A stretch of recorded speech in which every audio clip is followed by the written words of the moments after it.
जोहार नमस्कार साथी मित्रों, बात करीशुं આપણે કે ડેડિયાપાડાના ધારાસભ્ય ચેતર વસાવા જ્યારથી જેલની અંદર ગયા છે ત્યારથી ખૂબ ચર્ચામાં છે। લોકો દ્વારા અલગ અલગ જે વાતો કરવામાં આવી રહી છે અને સોશિયલ મીડિયાની અંદર બતાવવામાં આવી રહ્યું છે કે ભાઈ ચેતર વસાવા જેલની અંદર તો ગયા છે પરંતુ એ ભારતીય જનતા પાર્ટીમાં જોડાઈ જવાના છે। જી હા મિત્રો, હું તમારો દોસ્ત નિલેશભાઈ, તમે જોઈ રહ્યા છો નીલિયા નલવાસા ચેનલ। આપણે ચેતર વસાવા મુદ્દે આખી વાત કરીએ તો ચેતર વસાવા ખરેખર આદિવાસી અને અનેક સમાજ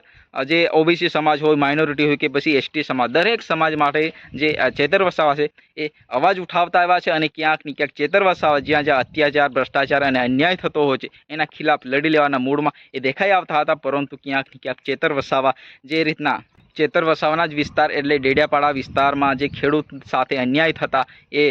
ન્યાય માટે લડ્યા, પરંતુ આખરે ચેતર વસાવાને જેલ ભોગવવાનો વારો આવ્યો। જી હા મિત્રો, ચેતર વસાવા ખરેખર ભ્રષ્ટાચાર અને અન્યાય સામે લડતા આવ્યા છે, પરંતુ ચેતર વસાવાને ક્યાંક ને ક્યાંક જે સજા ફટકારવામાં આવી, સખત કેદની સજા, એ પણ 7 વર્ષ, પરંતુ એમની પાર્ટી દ્વારા કોશિશ કરવામાં આવી રહી છે કે ભાઈ ચેતર વસાવા જલ્દીથી જલ્દી એ જેલની બહાર આવે અને ક્યાંક ને ક્યાંક લોકો અને જનતાની ફરી સેવા કરી શકે। જી હા મિત્રો, ચેતર વસાવાનો કેસ એ ગુજરાત હાઈકોર્ટમાં હવે ચાલવાનો છે। ચેતર વસાવાને જામીન મળશે કે નહીં એ તો આવનારા સમયમાં ખબર પડશે, પરંતુ જે રીતના અત્યારે ચર્ચાનો વિષય ચાલી રહ્યો છે કે ભાઈ ચેતર વસાવા ભારતીય જનતા પાર્ટીમાં જોડાવાના છે, ભારતીય જનતા પાર્ટીમાં જોડાઈ જાય તો ચેતર વસાવા તરત જેલની બહાર આવશે અને ક્યાંક ને ક્યાંક તમામ જે એમના પર જે 19 કે 18 કેસો લાગેલા છે એ તમામ જે કેસો પણ જે માફ થઈ શકે છે એ રીતના ચર્ચા ચાલી રહી છે। પરંતુ ખરેખર ચેતર વસાવા એ ભારતીય જનતા પાર્ટીમાં જોડાશે કે નહીં એ તો આપણે પણ કહી શકતા નથી, કારણ કે કોઈ પણ નેતા, કોઈ પણ હોદ્દેદાર, કોઈ પણ આગેવાન એ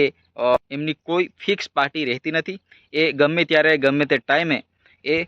પક્ષ પલટો કરી લેતા હોય છે। ચેતર વસાવા ખરેખર ભારતીય જનતા પાર્ટીમાં જોડાઈ જાય તો એમના કેસ એ માફ થઈ શકે છે। પરંતુ મિત્રો આખી વાત કરીએ તો આપણે ચેતર વસાવા આદિવાસી વિસ્તાર, અત્યાચાર, ભ્રષ્ટાચાર સામે એમને લડવાનો એક એમના મનમાં એક જુનૂન છે, એમના ખૂનમાં જે ખૂન દોડી રહ્યું છે એ છોટુભાઈ વસાવાના લીધે। છોટુભાઈ વસાવા જે રીતના જે અગાઉ એનો ઇતિહાસ રહ્યો છે કે ભાઈ છોટુ વસાવા પણ આદિવાસી વિસ્તારમાં જે રીતના અત્યાચાર, ભ્રષ્ટાચાર થતો આવ્યો એના ખિલાફ લડતા લડતા આજે છોટુ વસાવા આજે એ શરીરથી કમજોર છે, પરંતુ એમનું મન છે અડગ રહ્યું છે, કારણ કે છોટુ વસાવા જે પોતાની પાર્ટી બનાવી હતી બીટીપી પાર્ટી, જો છોટુ વસાવા ધારે તો એ સમયની અંદર ભારતીય જનતા પાર્ટીમાં જોડાઈ જાત અને પોતાના વિસ્તારની સેવા કરી શકતા, પરંતુ છોટુ વસાવાને એ પસંદ નહોતું। છોટુ વસાવાને એ હતું કે ભાઈ મારા વિસ્તારની અંદર જે રીતના આદિવાસી વિસ્તારમાં ભારતીય જનતા પાર્ટી દ્વારા જે દમન ગુજરવામાં આવી રહ્યો છે, આદિવાસી વિસ્તારમાં જે રીતના ભ્રષ્ટાચાર, અન્યાય થઈ રહ્યો છે એના ખિલાફ લડવા માટે એમને ખુદ એક પાર્ટી ઊભી કરી હતી। એ પાર્ટીની અંદર જે છોટુ વસાવા છે પોતે